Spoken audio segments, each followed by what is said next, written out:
حضرت مولانا مودودی رحمۃ اللہ علیہ نے کہا،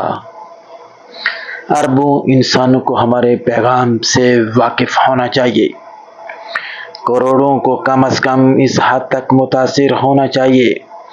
کہ وہ اس پیغام کو مان لیں جسے ہم لے کر اٹھ رہے ہیں۔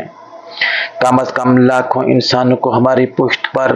اخلاقی تائید کے لیے آمادہ ہونا چاہیے، اور ایک بڑی کثیر تعداد ایسے سرفروشوں کی بھی تیار ہونی چاہیے جو بلند ترین اخلاق کے حامل ہوں اور اس عظیم مقصد کے لیے کوئی بھی خطرہ، نقصان یا آزمائش برداشت کر سکیں۔ پھر انشاءاللہ تعالی ہماری یہ جد و جہد ضرور رنگ لائے گی، اور اس کی مثال یہ پھول ہیں، اور انشاءاللہ ان پھولوں سے بہت زیادہ امیدیں وابستہ ہیں۔